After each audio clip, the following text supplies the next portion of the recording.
Oke, sekarang kita akan membahas mengenai kondensat boost instant.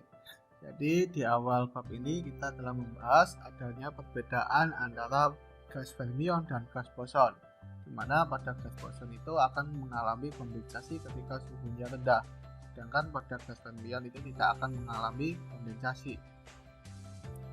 Jadi untuk mengetahui sifat-sifat dari kondensat boost instant, maka kita tinjau bentuk deret dari G3/2 Z gitu ya, dari fungsi boost, dan kita turunkan terhadap Z.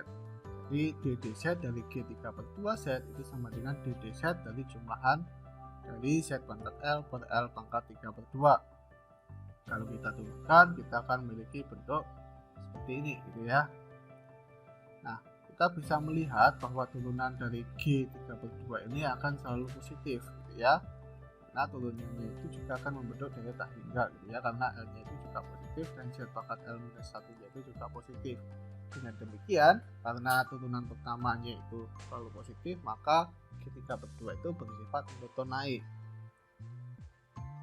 Nah, namun G3/2 ini hanya akan bernilai berhingga apabila pada ini ya, pada Z-nya itu di antara 0 sampai 1 gitu ya. Jadi Z-nya itu harus lebih besar atau sama dengan 0 atau kurang dari 1. Kalau di luar itu maka Z-nya ini akan bernilai tak hingga. Nah, karena G3/2Z itu adalah fungsi yang monoton naik, maka G3/2Z itu pasti kurang dari G3/1 gitu ya. Karena Z-nya itu harus kurang dari 1. Karena fungsinya itu naik, maka G3/1 itu pasti selalu naik di semua daerah gitu ya. Dan itu pasti lebih besar daripada G2Z. Nah, dengan demikian kita bisa tuliskan G3/1 itu sama dengan jumlahan L per L pangkat 3/2, kita tuliskan sebagai notasi zeta 3/2, yang mana nilai dari jumlahan ini itu mendekati 2,612. Nah, fungsi zeta X ini kita sebut sebagai fungsi zeta Riemann. Nah, misalkan N0 itu adalah jumlah boson yang menempati keadaan dasar.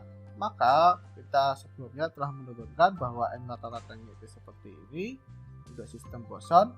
Maka karena pada keadaan dasar itu momentumnya itu 0, maka N0-nya itu sama dengan Z per 1 minus Z.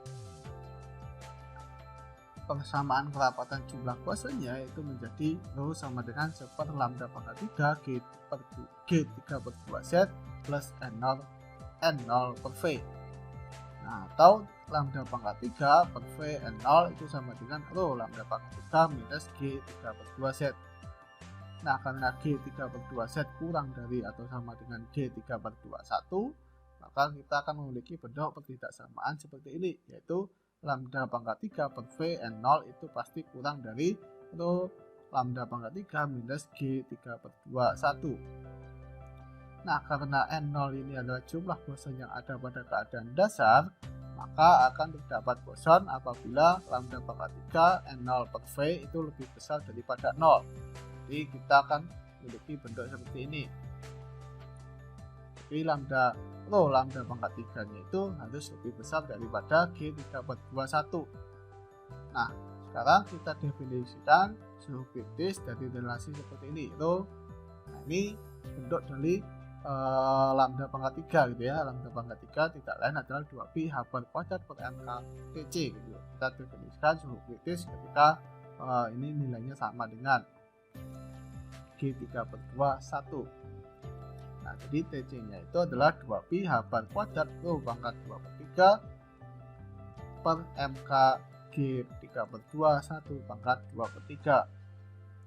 Suhu kritis itu bergantung terhadap massa boson dan juga rapat kerapatan jumlah boson. Nah, ketika suhu assembly itu berada di bawah suhu kritis, maka akan terjadi kondensat boost instant. Jadi suhu kritisnya itu seperti ini, dan ketika ini di assembly boson itu di didinginkan lagi maka akan mengalami kondensat. Jadi eksperimen kondensat post-engine itu seperti ini. Jadi di sini assembly ini PEC post-engine kondensat ini didinginkan dan kemudian ditembaki oleh cahaya yang koheren. Nah, boson yang berada pada keadaan eksitasi dan yang berada pada keadaan kondensat itu akan meneruskan cahaya yang berbeda. Jadi ketika kita lihat di detektor itu ada perbedaan antara cahaya yang diteruskan oleh boson yang tereksitasi maupun boson yang berada pada keadaan kondensat. Jadi kita bisa tahu apakah kondensat post-engine itu bisa terjadi atau tidak. Dan hasil eksperimennya itu seperti ini. Ternyata ketika assembly diubah suhunya, maka akan terjadi perubahan sifat cahaya transmisi karena akan terdapat perubahan jumlah boson yang berada pada keadaan dasar. Jadi pada suhu 200 nanokelvin itu seperti ini.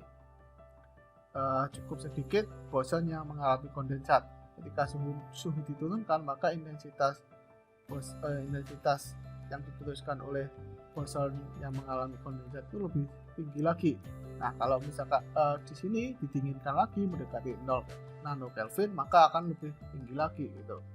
Jadi semakin rendah suhunya, maka semakin banyak partikel yang akan mengalami kondensat. Jadi karena semua partikel itu energinya itu akan turun ke keadaan dasar. Dan ini adalah sifat khusus dari sistem atau assembly boson karena semua sistemnya itu bisa berada pada keadaan dasar, berbeda dengan sistem fermion yang harus memenuhi prinsip larangan Pauli.